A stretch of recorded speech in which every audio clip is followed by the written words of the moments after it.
עכשיו אני אעבור לדבר על התחום הבין-אישי, וכאן מאוד מאוד חשוב לי להדגיש, כמובן שמדובר על טראומה אינטרפרסונלית, התחום הזה הופך להיות עוד יותר נפיץ ומורכב מאוד, אבל לא רק.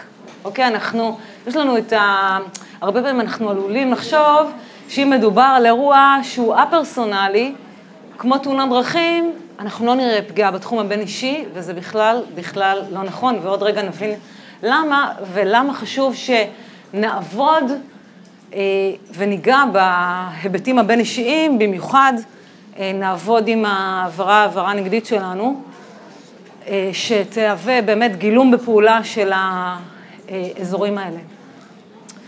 אז הזכרתי את הפרדוקס הזה בין הצמדות, הזדקקות לאחרים, ומנגד חוסר אמון, חשדנות והתבודדות.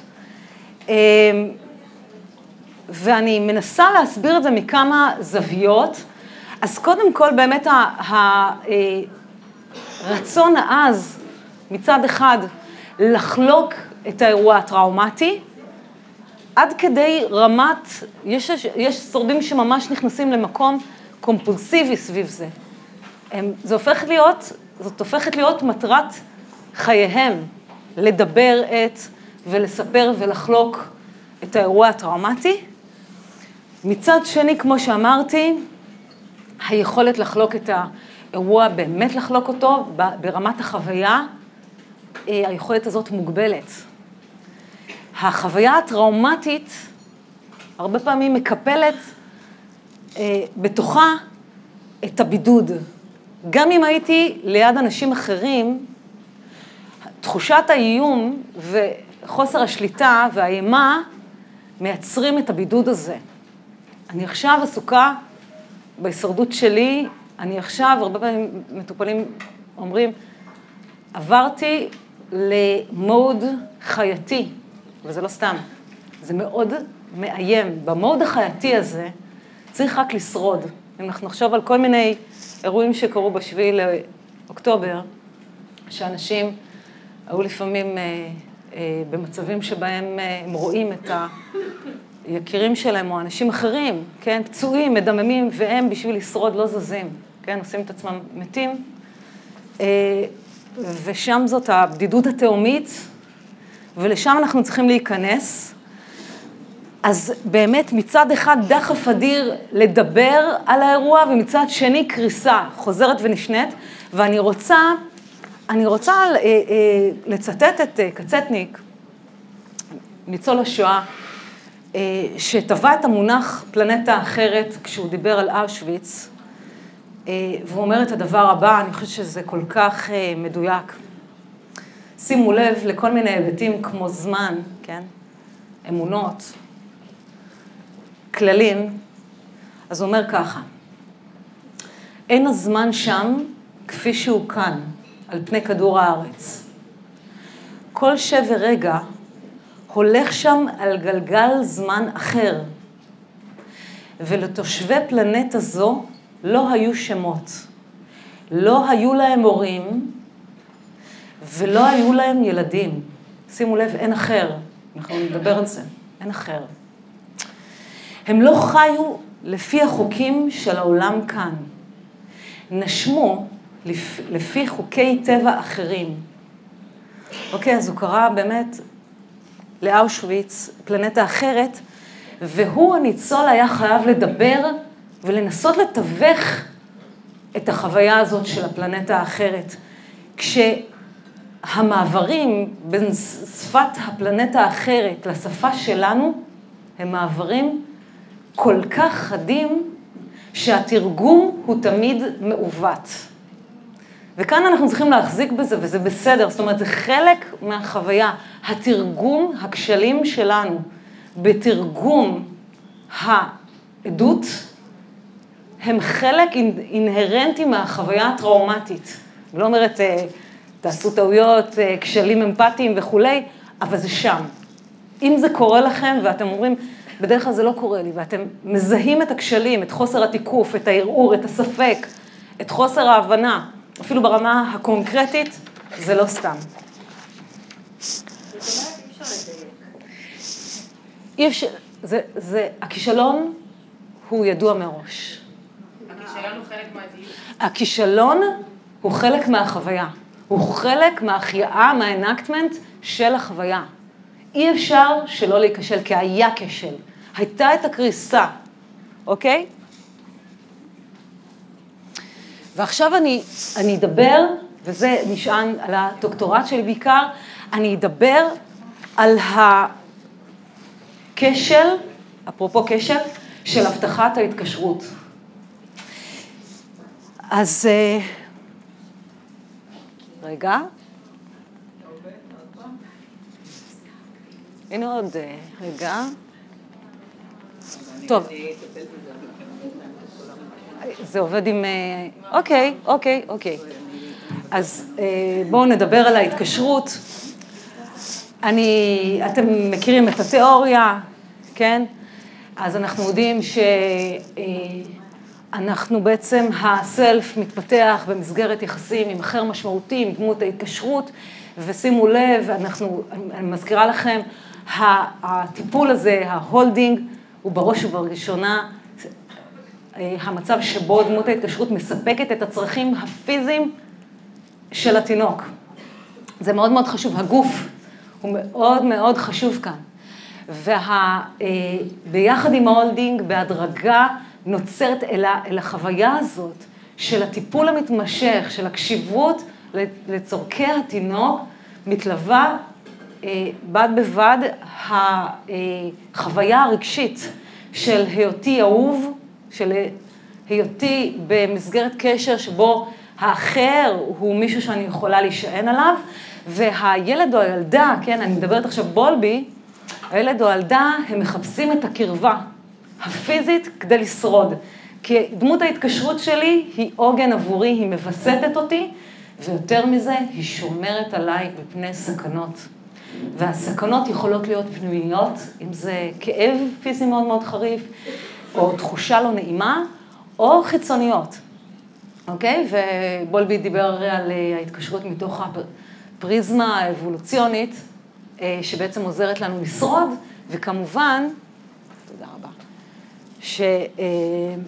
שככל שאני גדלה ומתבגרת, אני לא צריכה כבר את הפרוקסימיטי, אני לא צריכה את הקרבה הפיזית הקונקרטית, יש לי כבר מודלי עבודה פנימיים מופנמים של אחר מיטיב, אני יכולה להחזיק את הקול של דמות ההתקשרות המיטיבה ששומרת עליי, ובזמן של מצוקה או אימה או קושי, אני יכולה לדבר איתה. אני יכולה למצוא שם את הנחמה, וגם אני יכולה דרכה לבסט את עצמי. אבל אנחנו יודעים שהתקשרות היא דבר דינמי, כן? מחקרים כבר הראו שאירועי חיים משמעותיים יכולים לשנות את ההתקשרות שלנו בבגרות.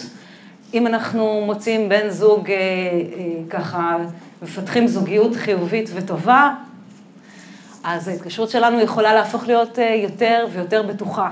ולהפך, גירושים וכו' ומשברים יכולים לפגוע בהתקשרות. עכשיו בואו נחשוב על מה קורה בטראומה. כאן אני נחשפת לאיום אדיר על הסלף שלי, וההבטחה של דמות ההתקשרות נכשלת. אני לא זוכרת מי הייתה האם שהתראיינה בתקשורת ואמרה על הבן שלה שנפל. היא אמרה, לא שמרנו עליך. כשלנו, לא שמרנו עליך, והיום אני לא יודעת אם אני יכולה לשמור על הילדים שלי האחרים שהם נותרו. ואני חושבת, כן, שזאת בדיוק החוויה הפנימית, כן? שברגע האמת זה לא עבד. זה לא עבד, הקול המנחם הזה לא החזיק.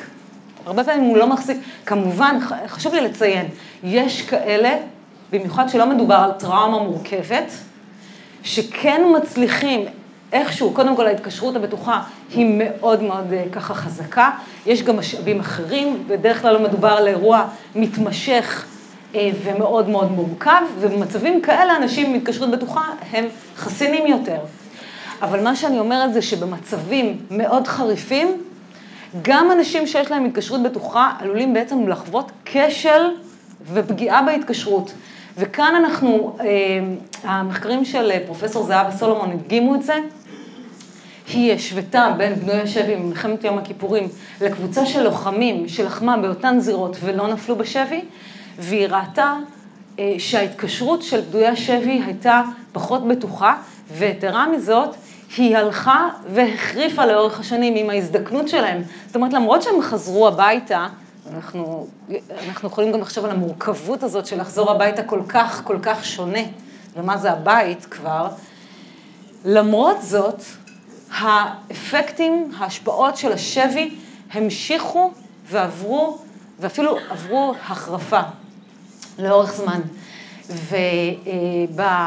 ובדוקטורט שלי, מה שבעצם בדקתי, זה את הקשר בין, בוא נגיד ככה, הקריסה של חוויית ההולדינג בשבי, או יותר נכון, המצב ההופכי, מצב שהופכי להולדינג בשבי, לבין התקשרות. למה הכוונה? בעצם בשבי האדם חוזר למקום מאוד מאוד רגרסיבי. יש תלות מלאה בתוקפן. אני אדם בוגר, פתאום אני תלויה בשביל לאכול, לשתות, טיפול בגוף, היגיינה. הצרכים הכי בסיסיים הופכים להיות תלויים בשווה, כשהמטרה של השווה, וכאן אני מדברת בשפתה של ג'ודית לואיס הרמן, היא לנפץ את העצמי, והניפוץ הזה הוא נוצר לא רק על ידי תלות בשווה, אלא על ידי הריסת הקשרים המופנמים המיטיבים, טרם השבי. זאת המטרה של השווה, והרבה פעמים אנחנו יודעים בשבי מלחמה, השובים אומרים לשבויים, המדינה ויתרה עליכם. המשפחה המשיכה בלעדיכם. אשתך לא זוכרת שאתה בכלל קיים, לא אכפת לה. אף אחד לא רוצה להחזיר אתכם. זה אחד מהאופנים שמנסים עוד יותר לפגוע בהתקשרות. ובשבי קורה עוד משהו. האדם הוא בתלות מוחלטת, הוא ברגרסיה טוטלית, והפעם קורה משהו הפוך להולדינג. כשיש צורך במענה לצרכים הבסיסיים, השווה משתמש בזה. השווה מתעלל בדיוק במקום הזה. והגוף הופך להיות מיכל לכאב. ואז במקום הקישור שאנחנו מכירים חוויית הינקות החיובית, שיש לנו קישור בין הגוף שלי מוכל ומטופל, ואני אהוב, עכשיו יש הגוף שלי, הוא מצא להתעללות, ויש אחר שמתעלל בי, אחר שכל הזמן מנצל את החולשות שלי. ומה שהראיתי בדוקטורט, אפרופו אסוציאציות חדשות שנוצרות, זה שרק אצל פדויי השבי, ולא אצל הלוחמים, נוצרה אסוציאציה בין חוויית גוף פגוע לבין התקשרות. זאת אומרת, מה שהראיתי שלאורך זמן, החוויה של הגוף הפגוע, היא החריפה את הפגיעה בהתקשרות, ולהפך, ונוצר מין מעגל אכזרי כזה, שבו הגוף שלי מזכיר לי, הוא טריגר, כן, השבויים, פדויי השבי, הרבה פעמים חיים את הכאב, שוב ושוב, גם אחרי השבי, הכאב הפיזי, אוקיי? יש שם שיעורים מאוד גבוהים של כאב כרוני. הגוף שלי הפגוע, והמפגש שלי עם הגוף הפגוע שלי, הוא כל הזמן מחיה מחדש את קיומו של אחר מתעלל. הייתה שם שאלה או הערה?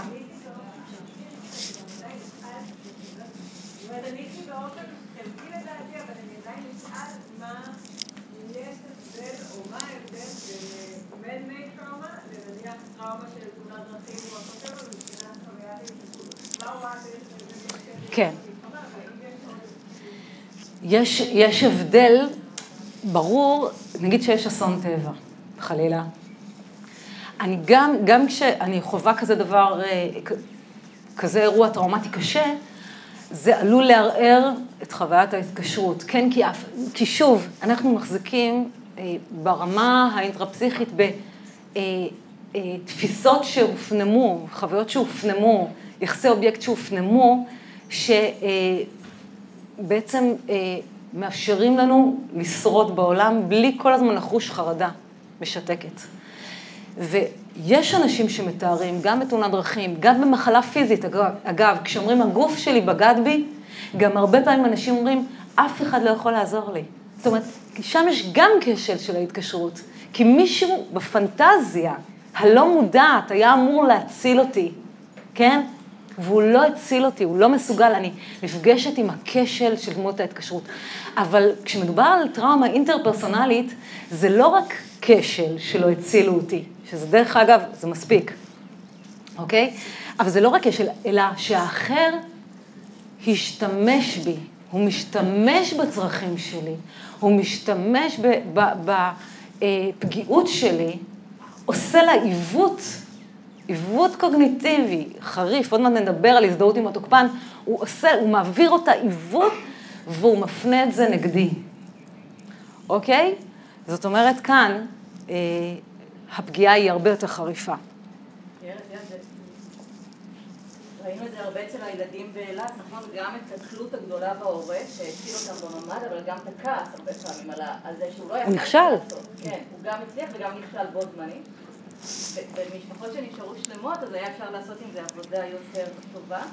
בדיוק אתמול מאילת, בשיחה עם אמא שהאבא עדיין בשבי, היא מדברת על כמה זה קשה, באמת החוויה הזאת שהילדה ממשיכה גם נורא להיות תלויה בה, וגם ממשיכה נורא להתקיף אותה. על זה שהאבא בשבי, ושאולי, כאילו, ולהוציא את כל הכעס על האמא. כן. זה כאילו להמשיך ולהחזיק את המורכבות הזאת, את הדיאלקטיקה בלתי נסבלת. כן, כן. ולנסות לשקם את ההתקשרות באופן חלקי. שהסיפור לא גמור. ברור, אני מדברת על האחרי, באמת על הפוסט. אחר כך לנסות לשקם, אבל גם יהיו לזה, כנראה שיהיו צלקות. זאת אומרת, זה אי אפשר, אפרופו, אני אדבר על העמדה האומניפוטנטית שלנו כמטפלים, אנחנו רוצים למחוק את הדבר הזה, אנחנו רוצים לתקן, אנחנו רוצים שהמטופל יצא כאילו, לא, זה לא קרה, וזה לא יקרה. זאת הפנטזיה שלנו ושל המטופל. אבל אנחנו נוכל קצת יותר לתקן, אנחנו נוכל ליצור שיח יותר אינטגרטיבי ומחובר, אבל זה כשל נוראי, במיוחד בקרב ילדים, ששם זה עוד לא מבוסס. אני מדברת כאן על פגועי שבי, ששנים, בגיל 50 ואחר כך 60, שנים אחרי השבי, הם הראו את הפגיעה המתמשכת שהלכה והידרדרה.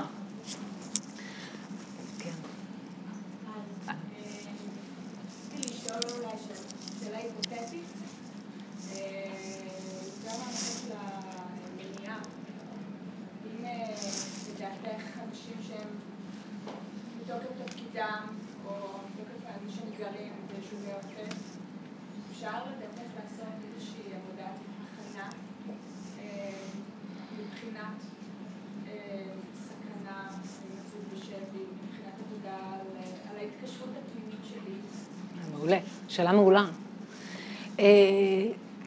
כן, תשובה מורכבת, כאן אני פסיכולוגית, אבל כן, אנחנו פשוט צריכים יותר ידע. כן, מצד אחד יש לנו סדנאות שבי בצבא, מצד שני, חיילים מתארים שהם טראומטיות. אז יש כאן משהו שאנחנו עדיין לא יודעים וצריך לפצח אותו, אבל אחד הכלים הכי חזקים בשבי זו דיסוציאציה. וכאן, אני לא אכנס לזה מפאת קוצר הזמן, אבל אני מזמינה אותך לקרוא על זה, אם זה מעניין אותך, ובכלל כל מי שזה מעניין אותו, יש לנו את הדיסוציאציה האוטומטית על מול אירוע טראומטי, ויש לנו את הדיסוציאציה הנשלטת, שאפשר לראות אותה בהיפנוזה, אוקיי? ואז אני יכולה להכניס את עצמי למצבים דיסוציאטיביים, כמובן שאם אני בשבי לאורך זמן נכנסת באופן נשלט למצבים דיסוציאטיביים, זה לא שזה לא יהיה מזיק, אבל יכול להיות מאוד שאם אני אהיה מודעת לתהליך, ואם אני אהיה מודעת למה שהתוקף מנסה לעשות לי. ואם אני אהיה מודעת להזדהות עם התוקפן, ולעוד כל מיני תגובות, כמו קיפאון, אוקיי, וכולי, יהיה לי יותר קל. אבל עדיין בשביל מה שדיברנו על מערכת ועם וסם והכשל בעברת החוויה וכולי, לא משנה כמה אני אדבר על זה, זה לא יהיה כמו החוויה עצמה, וזה בסדר, כן? אז אנחנו צריכים למצוא באמת את שביל האמצע, שמצד אחד מאפשר לאנשים להתכונן, ומצד שני שהוא לא טראומטי מדי. כן.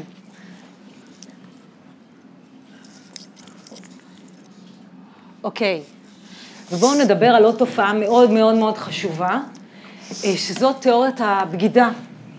וגם כאן, תיאוריית הבגידה היא נשענת במקור על טראומה אינטרפרסונלית, במיוחד התעללות מינית, אבל אנחנו יודעים היום שהיא כנראה רלוונטית לעוד טראומות.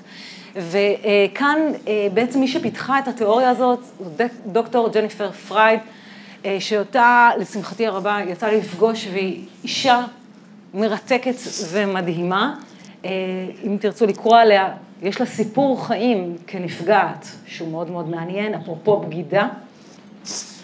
ומה שג'ניפר פרייד רצתה להסביר, זה איך זה יכול להיות שאנשים לא זוכרים את הטראומה שלהם לאורך שנים, ואז פתאום יום אחד, לכאורה, הם נזכרים באירוע. אוקיי? והיה לנו מקרה דומה, אם אני לא טועה, 2014, כאן בארץ היה איזשהו משפט של מטופלת שלכאורה חלמה חלום, זה לא היה מדויק, בטיפול זה היה הרבה יותר מורכב, היא חלמה חלום, ואחר כך בטיפול היא איבדה את החלום, ומתוך העיבוד של החלום נזכרה באינססט שהיא עברה על ידי אביה, והתחיל משפט, והיה כאן ויכוח אדיר, לא יודעת אם שמעתם על זה, בין מטפלים, פיצולים, כן, תמיד הטראומה מייצרת פיצולים, אגב, זה מאוד מסוכן גם בקרב צוותים, אז היו את המטפלים שאמרו זו דיסוציאציה, והיו את המטפלים שאמרו, זה זיכרון מושתל. אוקיי, וג'ניפר בעצם אומרת את הדבר הבא. איך זה קורה? באופן רגיל, אנחנו אבולוציונית מכוונים לזהות בגידה בין אישית. אנחנו רוצים לדעת מי לטובתנו ומי יעזור לנו בזמן אמת, ועל מי אי אפשר לסמוך. וזה הגיוני, כן? בשם הישרדות. אני לא רוצה להיות עם אנשים שאני לא יכולה לסמוך עליהם. אבל מה קורה כשאני חווה התעללות מצד דמות ההתקשרות שלי, שהיא זו שבוגדת בי? מה אני אעשה אז? אם אני אזהה את הבגידה, או שאני אתאמת מולה, או שאני נתק קשר איתה, ואני לא יכולה לעשות את זה. אני מדברת במיוחד על הילדות, אבל לא רק, אגב, כשחושבים על אלימות נגד נשים, אפשר לראות את זה גם שם. אני לא יכולה לעשות את זה כי יש לי תלות רגשית אדירה בדמות ההתקשרות. אז ג'ניפר אומרת, ההתקשרות עולה על הבגידה. אני חייבת לחבות את מנגנוני זיהוי הבגידה, ולא להיות שם, להתנתק, להשתמש במנגנונים דיסוציאטיביים בשביל לשמר את הקשר. אבל אז היא אומרת, אוקיי, אז מצד אחד אני עושה את זה, אוקיי? אבל מצד שני כמובן שהטראומה קיימת, היא איפשהו, היא ממודרת, תזכרו, מצבי עצמי, ממודרים, מנותקים, לא מחוברים, הטראומה רשומה איפשהו. והיא ממשיכה לחיות שם במערכת, והיא עושה שמות במערכת, אם זה ביחסים הבין אישיים שלי, או הבריאות הפיזית שלי וכו'. ויתרה מזאת, ג'ניפר אומרת גם, האנשים האלה שחווים את הבגידה הבין אישית החריפה הזאת, גם נוטים לשחזר אותה. הם נכנסים למערכות יחסים ששוב פעם הם יחוו בגידה חריפה מצד האנשים הקרובים, ואגב בטיפול, ואני מציינת את זה כאן, האנשים האלה יגרמו לנו לבגוד בהם. אנחנו פתאום לא נגיע לפגישה. נשכח את המטופלת הזאת. היא תבקש משהו, ואת מה שהיא תבקש, אנחנו נזכור את כל מה ששאר המטופלים ביקשו, אנחנו לא נזכור. היא סתם, תבקש אקסטרה עזרה, היא תיצור קשר, נגיד ב-DBT, הרי יש קשר רציף עם המטופלים, אז הייתה לי מטופלת כזאת, שהיו לה מחשבות אובדניות, והחוזה אומר שכשיש לה מחשבה אובדנית, היא מנסה לעשות שימוש באסטרטגיות, והיא יכולה להרים טלפון אם היא מתקשה, כדי להיעזר בי. וכולם היו עושים את זה, וזה בסדר. אבל כשהיא התקשרה, היה לי דחף לא לענות. היה פשוט דחף אדיר לא לענות. ולהיכשל שם, לפגוד באמון שלה. אבל כמו שאמרתי, חוויית הבגידה היא מעבר לטראומות האינטרפרסונליות, כי ג'ניפר פרייד דיברה על טראומה מוסדית, והטראומה המוסדית היא סופר רלוונטית למה שקורה היום בארץ. ג'ניפר אמרה את הדבר הבא, היא אמרה, הקשר שלנו עם מוסדות חברתיים הוא מאוד מאוד דומה למערכת היחסים ההתקשרותית. אנחנו מצפים שהמוסדות ישמרו עלינו, יגנו עלינו, ימנעו את הטראומה. אם יש טראומה, אם היא מתרחשת, אנחנו מצפים שהם יתקפו אותנו, יאמינו לנו, יטפלו בנו, יעזרו לנו. והיא חקרה את זה במסגרת, במיוחד קמפוסים בארצות הברית, ששם היו פגיעות מיניות במסגרת הקמפוס, והאוניברסיטה או המוסד לא עשו שם דבר, לא האמינו למתלוננת, כן? לא טיפלו, לא הרחיקו את הסטודנט או את הסטודנטית שפגעו, והיא הראתה איך הטראומה המוסדית הזאת היא מגבירה את הסיכון ל-PTSD מעבר לאירוע עצמו. כי האדם מרגיש, אנחנו דיברנו על בדידות, החוויה הטראומטית שאי אפשר לדבר אותה, היא גם ככה מבודדת, אנחנו גם ככה לבד, ואז המוסדות האלה מפנים לנו עורף. תחשבו על איציק סעידיאן, תחשבו, עכשיו אנחנו בתקופה שכולם מדברים טראומה. אגב, זה מאוד מדאיג אותי, מאוד מדאיג אותי, כי אם אנחנו עכשיו בקצה אחד, לאיזה קצה אחר נגיע? כי תזכרו, יש לנו היסטוריה כאן בארץ של הכחשה והזנחה של פדויי שבי, של הלומי קרב, של נפגעות טראומה מינית, של נפגעות אלימות במשפחה ונפגעים גם, אגב, זה לא עניין מגדרי. ניצולי שואה. וניצולי שואה, נכון, תודה. ועוד, ועוד, ועוד, ועוד.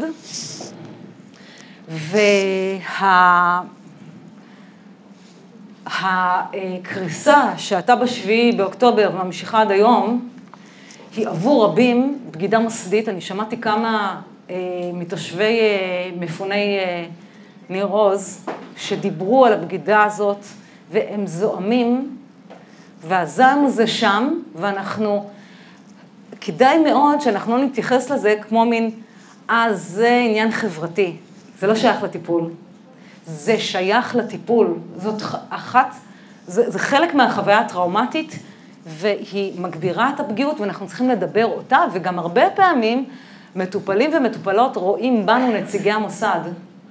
אנחנו צריכים לקחת על זה אחריות, כאילו אני יכולה להגיד, זה לא שלי, אני לא עשיתי את זה, אני לא משרד הבריאות, כן? אבל מבחינתם אני כן, ואני צריכה לפעמים לקחת על זה אחריות, ולנסות גם לתת לזה מקום, גם לזעם, לעלבון, ולנסות לתקן את זה. כשעבדתי באיכילוב, ביחידה של משרד הביטחון, אז זה קרה הרבה, כי אני זאתי שהייתה מאבחנת חיילים לשעבר, וזאת הייתה חוויה מאוד מאוד קשה, והיא חייבת להיות מדוברת בחדר.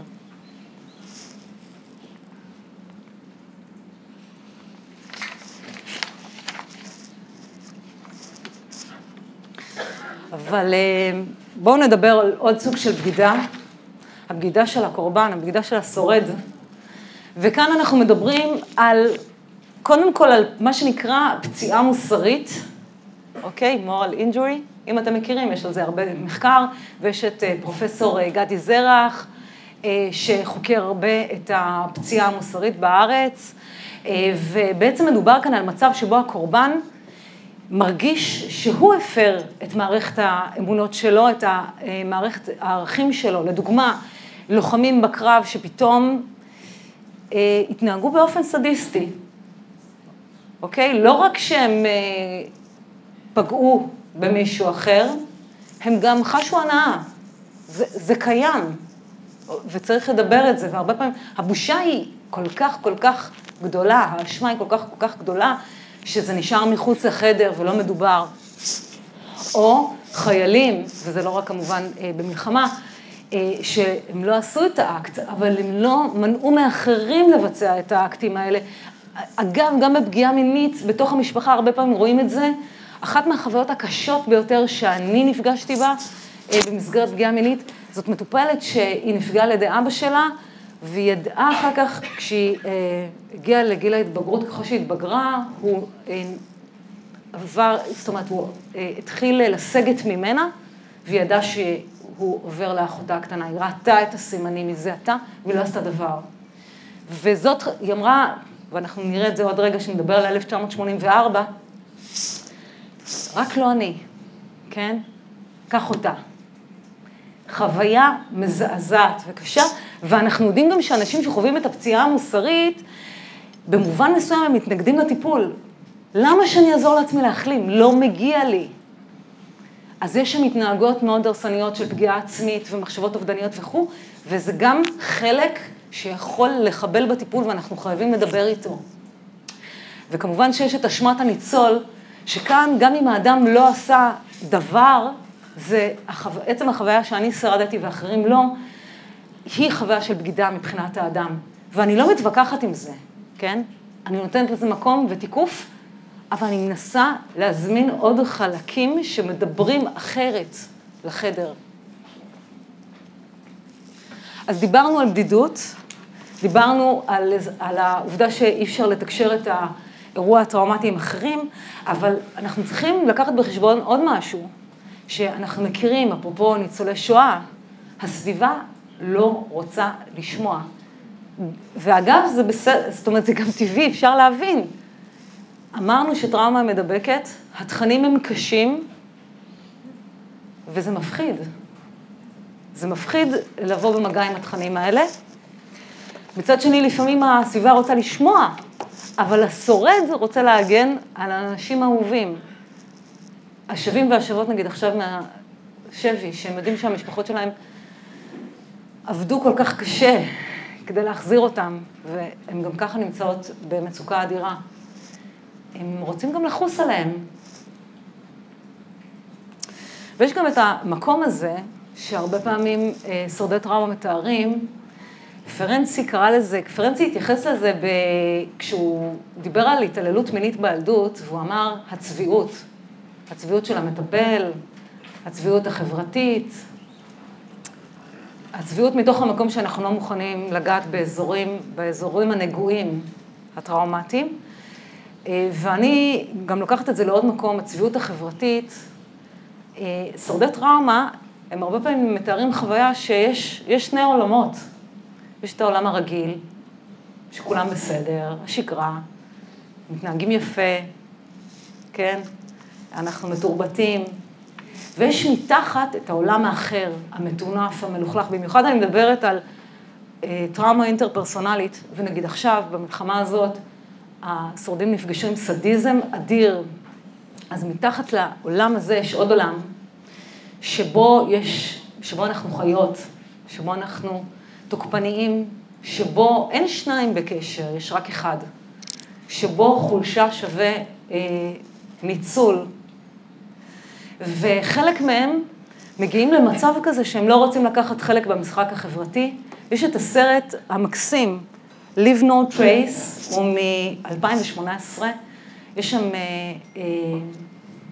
חייל, אב לבת מתבגרת, הוא היה בווייטנאם, והוא רוצה לחיות ביער.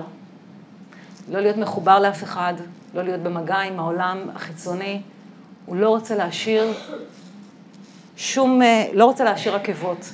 ואגב, אם היינו הולכים ומדברים עם ההומלסים בתל אביב, היינו מגלים שרובם עברו טראומה, ושלא מדובר כאן רק על מחסור במשאבים, גם כשאנחנו מזמינים אותם לעשות אינטגרציה ולחזור לחברה, הם לא רוצים כי החברה כשלה מבחינתם.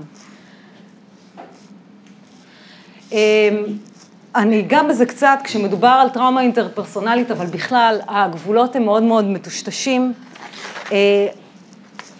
אני עוד רגע אדבר על השבי בהרחבה, אבל כבר אמרתי את זה, כשמדובר על טראומה אינטרפרסונלית כמו שבי, כשאני אומרת שבי, אני מתכוונת לשבי מלחמה, אבל גם לשבי הביתי, התעללות מינית, פיזית, אלימות נגד נשים, או אלימות מצד בן או בת הזוג, זה שבי. זה שבי פשוט ביתי. אז בשבי אין מקום לשניים, ואין גבולות. הגבולות נחצים תדיר, ואת זה אנחנו גם נראה בטיפולים.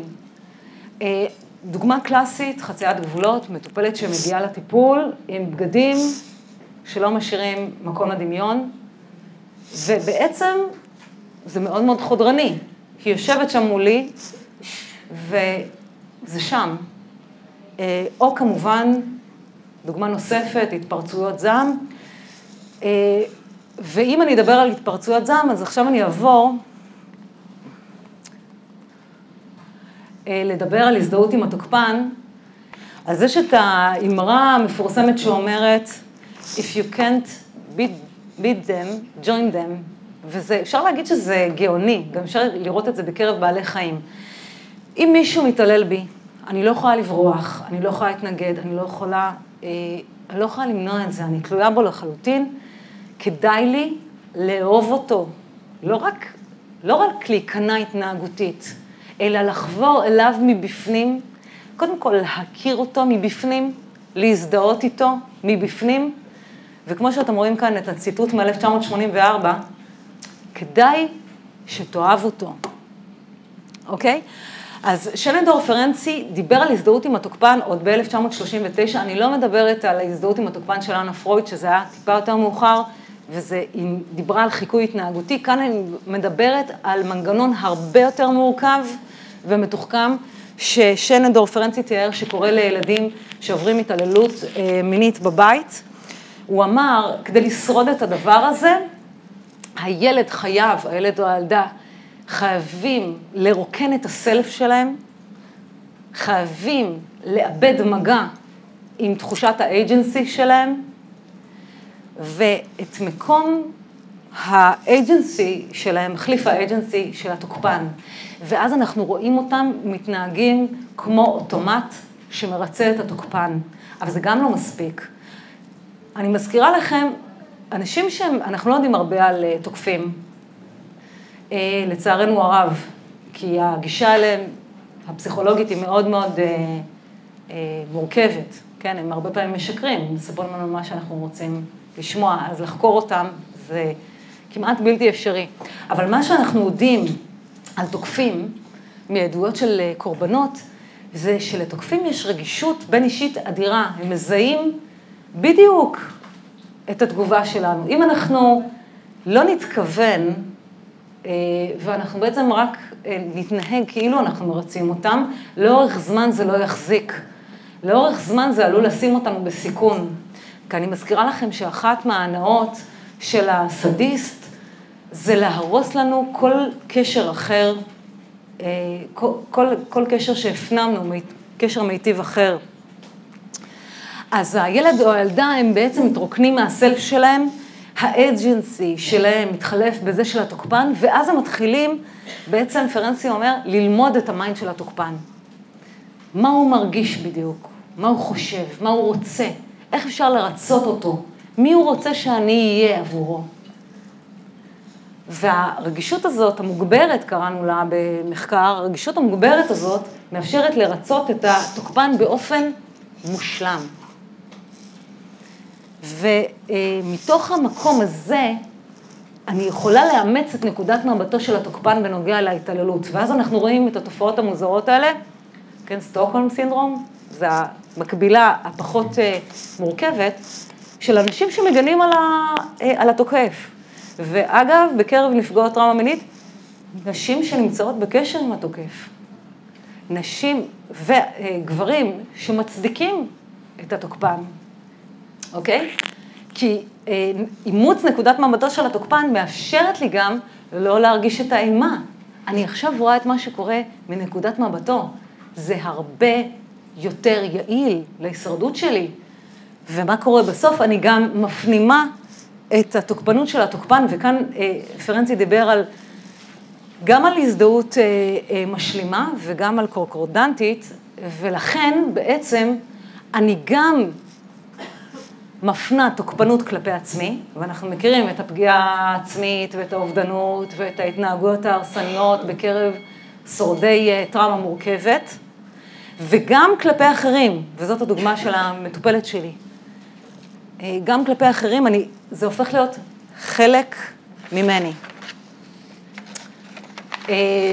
הייתה שם שאלה? כן.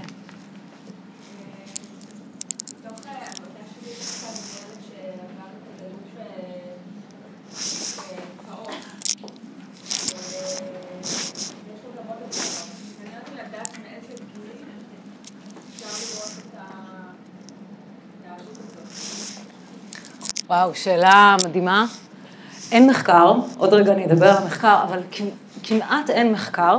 אנחנו כמעט גם לא יודעים, יש לי כל מיני השערות, ואנחנו בודקים את זה עכשיו, אבל אנחנו לא ממש יודעים גם מי יותר נוטה להזדהות עם התוקפן. האם הזדהות עם התוקפן משתנה כפונקציה של טיפול? אנחנו לא יודעים המון, יש לנו המון חלקים שאנחנו בכלל עוד לא התחלנו לחקור, אבל אני יכולה להגיד שמתוך מחקרים על בעלי חיים, שזה מרתק, אפשר לראות שזה כנראה מנגנון ממש פיזיולוגי. יש איזושהי, סליחה, זה לא התחום המומחיות שלי, אבל יש איזושהי לטאה, משהו כזה, שעשו עליה מחקר, כן? שבו אותה.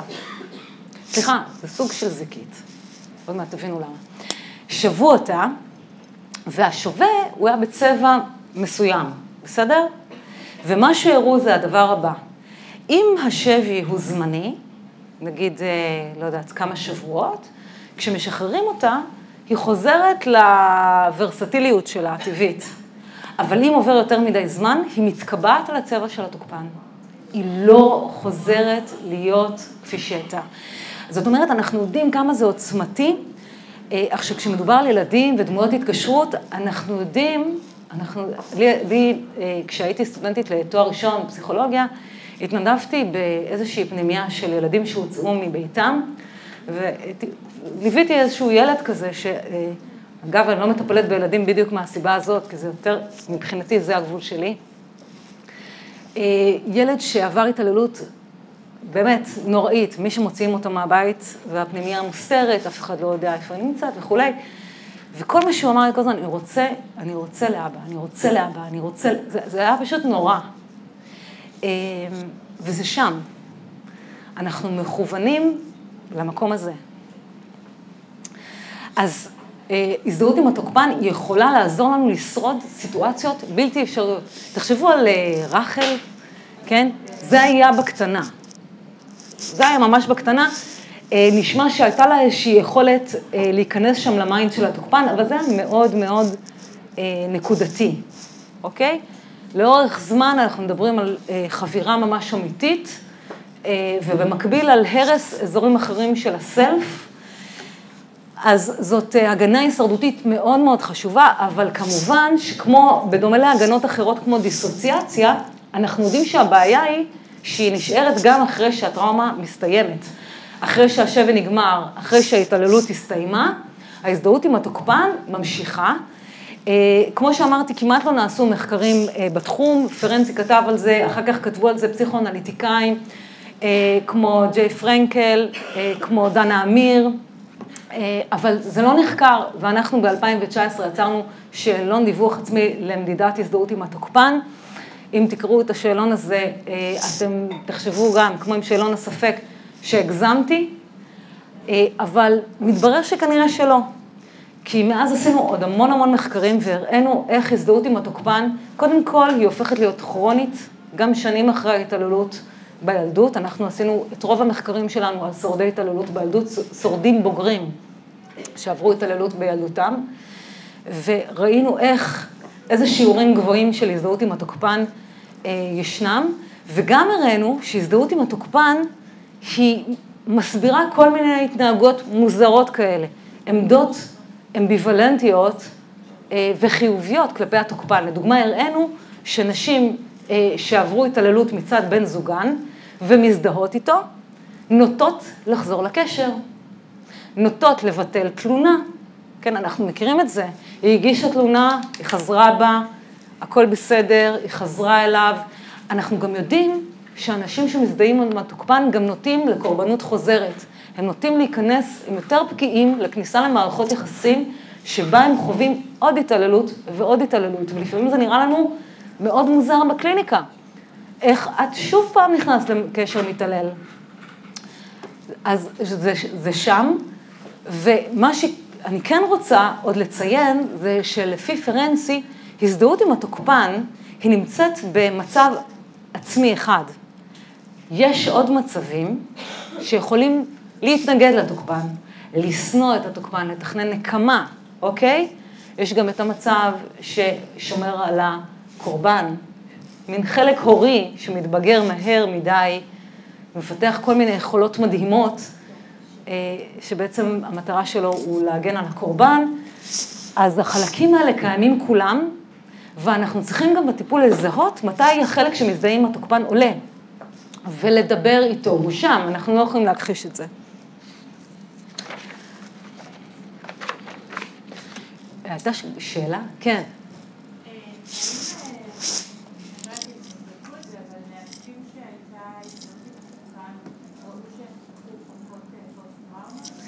אצלנו במחקר אנחנו הראינו שהזדהות עם התוקפן היא מסבירה פוסט-טראומה. אני בכוונה אומרת לא, זה לא, עדיין יש לנו מחקר עכשיו שהוא מחקר אורך, ואז אנחנו נראה אם זה מנבא פוסט-טראומה.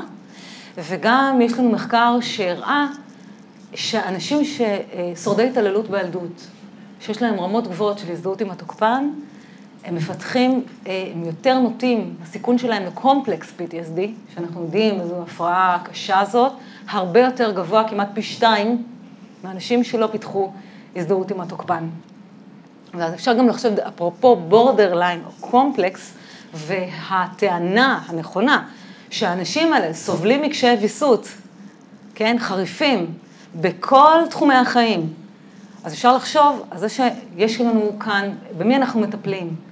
אנחנו מטפלים גם בקורבן וגם באיזשהו תוקפן. ואנחנו רואים את הביטויים שלו, את אותם מטופל שמצד אחד משתפר אולי, ואז יוצא מהחדר ופוגע בעצמו.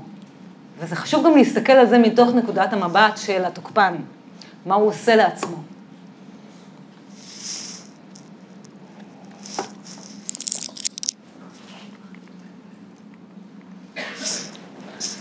אוקיי, ואני עכשיו רוצה קצת להדגים את הנושא של הזדהות עם התוקפן ודיסוציאציה בעזרת הספר ג'ורג' אורוול, 1984, שיש לי עליו הרצאה שלמה, אני חושבת שזה באמת התיאור אחד המדויקים לטראומה מורכבת.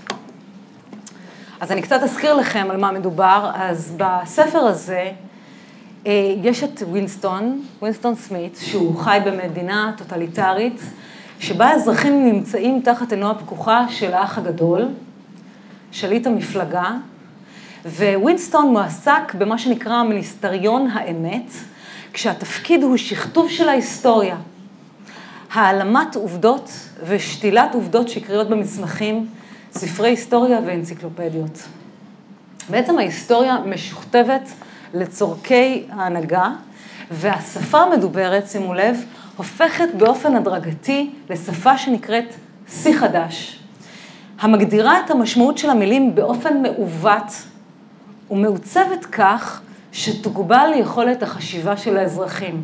שימו לב לעיוות, שהרבה פעמים התוקף עושה לקורבן, פגיעה הופכת להיות מערכת יחסים אוהבת הרבה פעמים, כן, אני אוהב אותך, בחרתי בך, זה בינינו, והפגיעה במנטליזציה, זאת אומרת, התוקפן גם פוגע במכוון במנטליזציה, דיברנו על פגיעה במנטליזציה בגלל ההצפה במערכת עצבים וכולי, זה באופן כללי קורה בטראומה, אבל כשיש לנו תוקפן, הוא גם רוצה לערער על בוחן המציאות, ורוצה לרסק את היכולת למנטליזציה.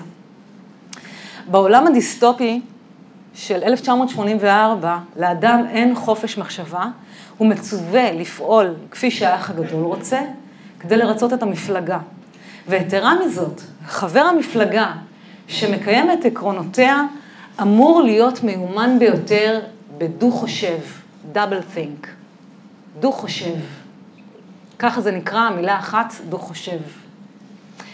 דו-חושב זו האומנות העדינה של חשיבת דבר והיפוכו בעת ובעונה אחת.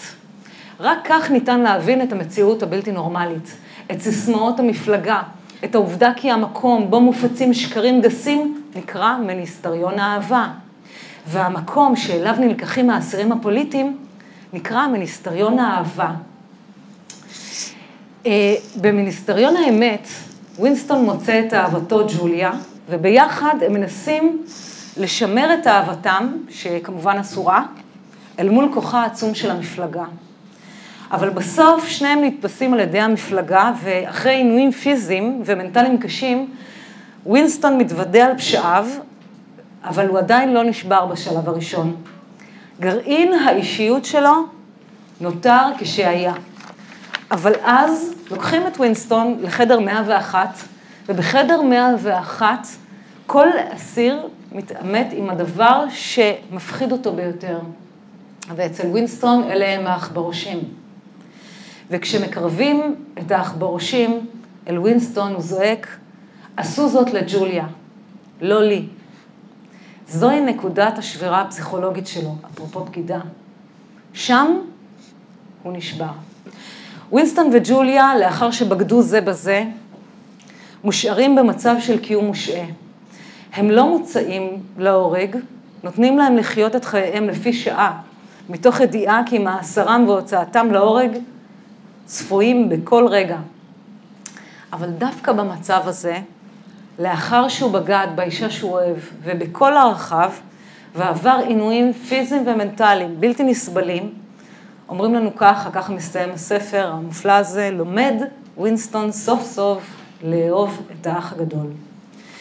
אז אם אנחנו נחשוב על הספר של אורוול, כמובן שהספר הזה נוגע לטוטליטריזם וכולי, הוא מבקר את הטוטליטריזם, אבל אנחנו נוכל לחשוב עליו מתוך הפריזמה של הטראומה, ואז אנחנו נראה בדו-חושב לא כציווי של המפלגה, אלא כהגנה אינטרפסיכית שהקורבן עושה בשימוש כדי להחזיק בתפיסות שלו לצד התפיסות של התוקפן.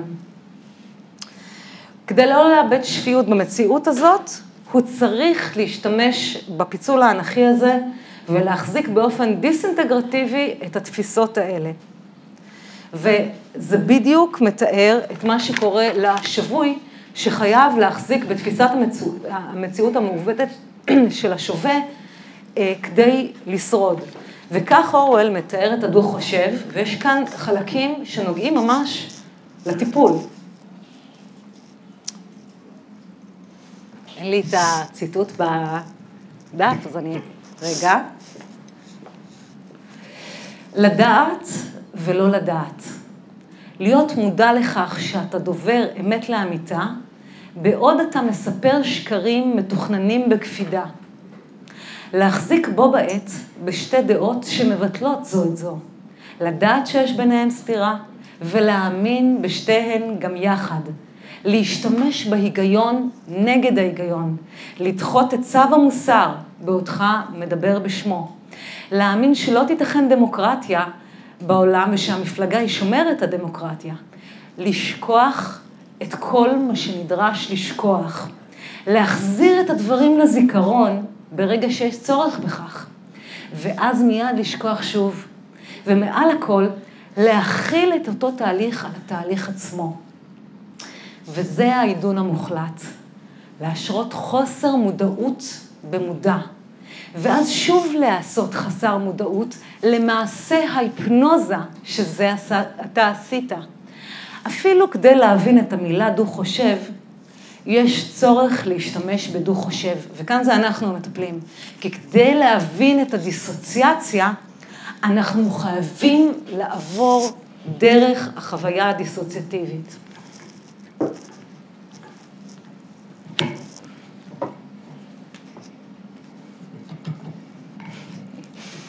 אתגרי הטכנולוגיה.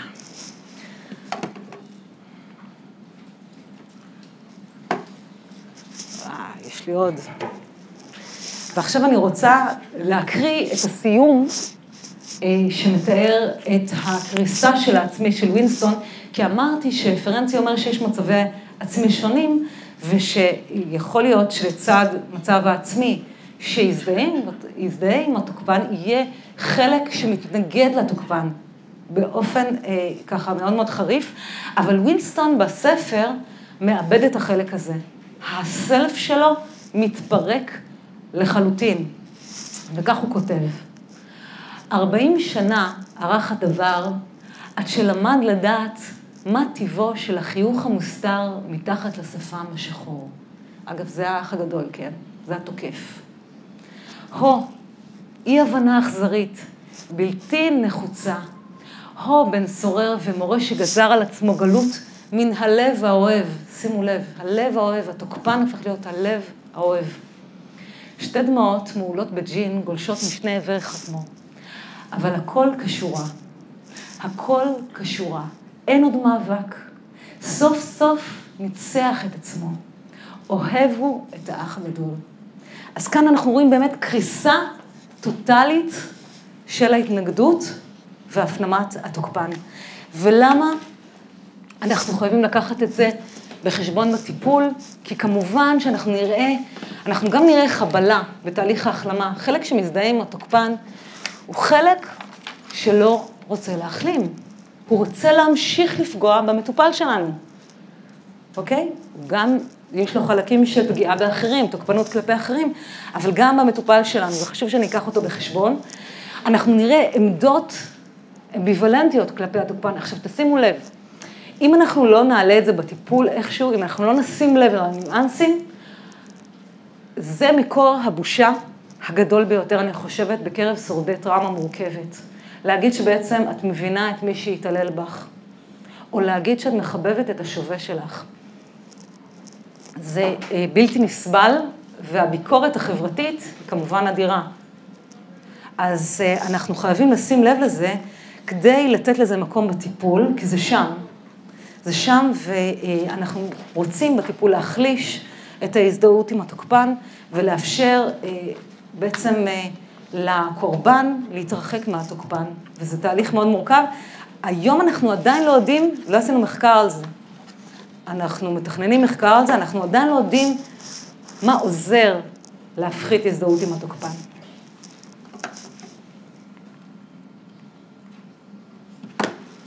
שאלות, הערות עד לכאן, לפני שאני עוברת לנושא של צמיחה פוסט-טראומטית.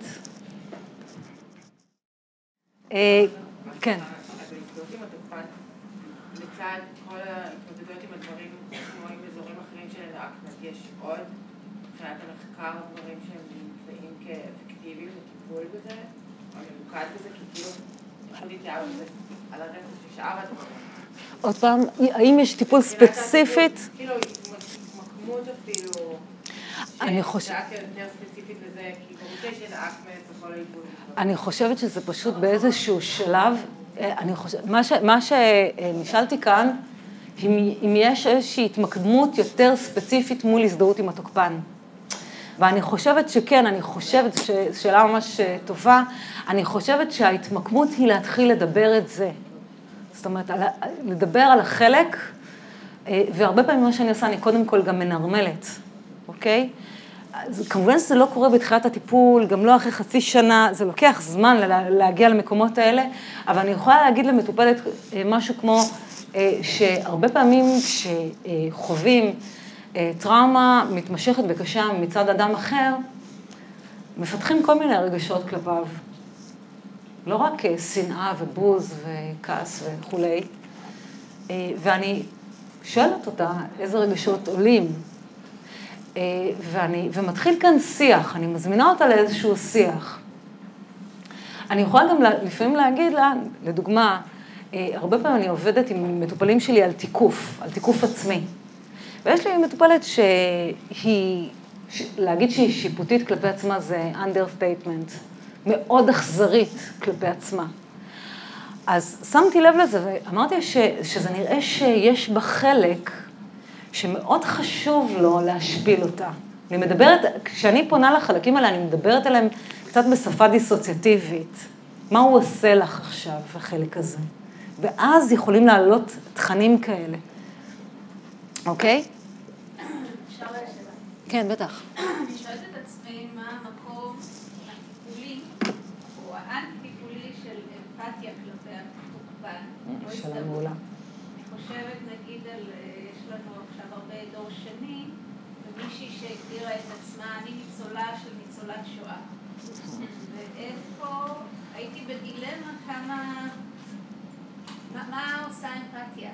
רגע, אז תמקמי אותי קצת, אני ניצולה של ניצולת שואה, ואז אמפתיה כלפי, כן. שהייתה ניצולת שואה, כן. שהאמא שלה איבדה את המשפחה הראשונה. כן. משהו שהיא כבר נולדה בארץ, אבל בית מאוד מאוד קשה, אלימות פיזית. כן. ואז מה, אמפתיה כלפי? ניצולת שואה מקצועית כזאת, שמאוד ממנפת את קורבנית. שמדברת על זה. כן. ואז מה, אמפתיה, את שואלת לגבי אמפתיה כלפי, בסיפור הספציפי הזה? כמה לעודד אצל הבת את ההבנה המורכבת של אמא שלה, והאם זה לא... אז אני מצאת את עצמי... הבנתי. הקורבן המקרבן, האם זה שלב הרבה יותר מאוחר בטיפול? אני חושבת שהרבה פעמים אנחנו נוטים... לא תוקפן מקרבן, כי היא באמת גם קורבן. אמרתי קורבן, מקרבן. אמא שלה היא קורבן, שהפך, זאת אומרת, גם דרך הזדהות שלה עם התוקפן, הפכה להיות, אנחנו מכירים את זה. אני יכולה להניח שרוב התוקפנים הם כאלה. אנחנו יודעים על קורלציה מאוד מאוד חזקה. כמובן, דרך אגב, שרוב שורדי ההתעללות האינטרפרסונלית לא הופכים להיות תוקפים, כן? צריך לקחת את זה בחשבון, שיהיה ברור הנקודה הזאת. אני חושבת שתפיסה מורכבת בנוגע לאמא שלה כקורבן, זאת אומרת, המחירים שאמא שלה שילמה, ואז המקום שממנו היא פעלה, זה עלול להיות מאוד מסוכן. זה אמור להגיע ממנה בשלבים מאוד מאוחרים, לקראת סוף הטיפול, אם בכלל. כי זה מקום, הקורבן שמקרבן, זה מקום מאוד מאוד מורכב, כי הוא עלול לייצר הצדקה בעצם להתעללות. ודרך אגב, ידוע שדור שני לניצולי שואה, יש שם המון מקרים כאלה, שפחות מדוברים, יש שם בושה אדירה, כן, להאשים את ההורה שלי ניצול השואה בהתעללות בי, וגם ככה יש אשמה.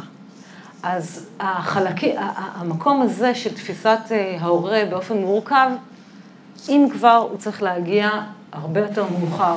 קודם כל הייתי נותנת מקום לזעם ולאובדן ולחלקים האחרים, וגם אולי לחלקים שמזדהים עם התוקפן שזאת אמא שלה. זאת אומרת, את מבינה? זאת אומרת, ההגעה למקום שעליו את מדברת, היא בשלבים הרבה יותר מאוחרים, אם בכלל.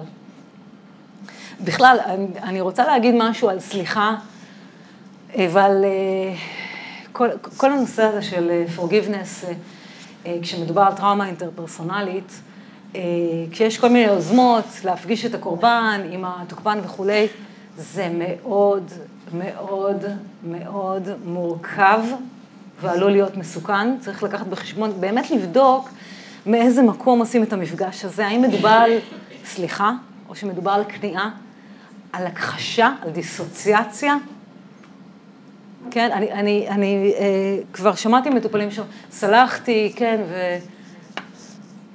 וכשבודקים את זה לעומק, רואים שיש שם מקומות יותר של ניתוק, של הכחשה, אז באמת צריך למצוא לבדוק היטב את החלקים האלה, ולנסות יותר להיות קשובים באמת לחוויה של המטופל שלנו, ללכת איתו, לראות מה עולה במסגרת החוויה שלו, ופחות לעודד באופן אקטיבי, כי המסרים החברתיים, במיוחד בנוגע לטראומה, הם מאוד מאוד חזקים. צריך להיות עם הרבה חוסן, להתגבר, כן? עכשיו אנחנו נדבר על צמיחה פוסט-טראומטית, כמה זה פופולרי, איזה נהדר, איזה יופי, כולנו צומחים מטראומה, סליחה על הציניות. אבל בואו נדבר קצת על צמיחה פוסט-טראומטית, ואז אני אסביר מאיזה מקום לפחות אני קצת חשדנית,